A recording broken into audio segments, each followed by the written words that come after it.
Antes de nada comentar que el enrutamiento o routing no es nada más que encaminar un paquete de datos hacia el destino correcto. Pero ¿cómo sabe el router cuál es el camino correcto por el que debe enviar un paquete de datos? Pues hay dos formas por las que el router sabe esto. Pues o porque lo tiene configurado a mano o por lo tanto utiliza enrutamiento estático, o porque se comunica con otros routers para obtener la información y por tanto utiliza enrutamiento dinámico. Es dinámico porque esta información se actualiza de forma dinámica con cada cambio que ocurre en la red. En el enrutamiento estático, cada router de una tabla configurada manualmente, que le indica a qué router debe enviar un paquete para alcanzar una red. Pongamos que un cliente de la red B quiere enviar un paquete de datos a la red F. Obviamente no puedo hacerlo de forma directa porque no existe una conexión directa entre ambos. Por tanto, este envía su paquete a su router que está configurado en su tarjeta de red como puerta de enlace o gateway en inglés.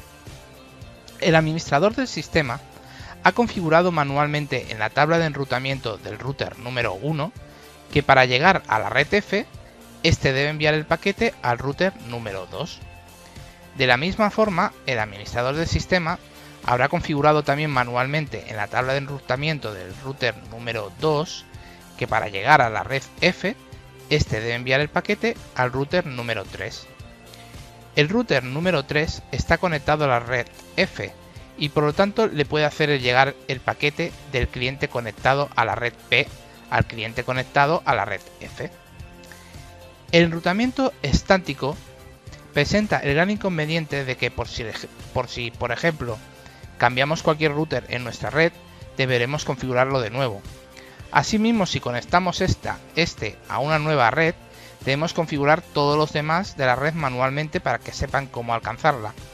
Poneros en el caso de que tenéis en vuestra red 10, 20, 30 routers. Pues, ¿qué pasa? Que vais a tener que configurar todos estos routers a mano y esto puede llegar a convertirse en una tarea imposible en grandes redes. Además de que incrementa la posibilidad de que se cometa un fallo humano y de que las cosas pues no funcionen. Ahora veamos qué es y cómo funciona el enrutamiento dinámico. En el enrutamiento dinámico, los routers se comunican unos con otros o unos a otros las redes a las que están conectados utilizando protocolos como RIP o OSPF, construyendo de esta forma sus tablas de enrutamiento pero de forma dinámica. Veamos cómo funciona a modo ilustrativo. En esta red, el router número 2 le dice al router número 1: hola router 1, estoy conectado a la red B y C. Como podemos ver, los routers como a cualquier otra máquina les gusta ir al grano. El router número 1 contesta: hola router 2, yo estoy conectado a la red A y B. Entonces, con esta información, el router 2 actualiza su tabla de direcciones y apunta que para llegar a la red A debe enviar su paquete al router 1 y que el paquete solo necesitará dar un salto o hop en inglés para llegar a la misma.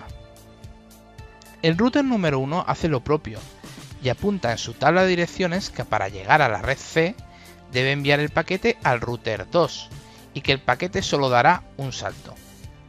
Cada salto se refiere al número de routers que el paquete cruzará hasta llegar a la red de destino. Pero entonces se une a la red un nuevo router, el router número 3, y este le dice al 2 que se encuentra conectado al otro extremo de su red C: hola router 2, soy el router 3 y estoy conectado a la red C y F. El router 2 contesta y le dice que él está conectado a la red P y C, y además le dice que al otro extremo de su red B hay un router que está conectado a la red A.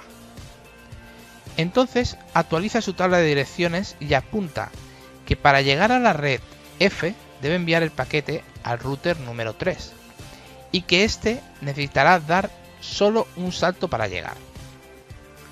El router 3 actualiza también su tabla con la información recibida y apunta que para llegar a la red B debe enviar el paquete al router 2 y que éste necesitará dar un salto para llegar.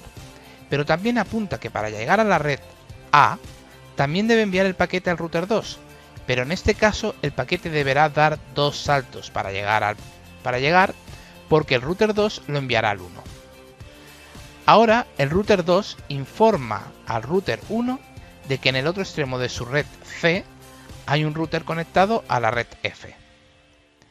El router 1 agradece la información y actualiza su tabla apuntando que para llegar a la red F puede enviar sus paquetes al router 2, pero que estos darán 2 saltos para llegar porque el router 2 los enviará al 3.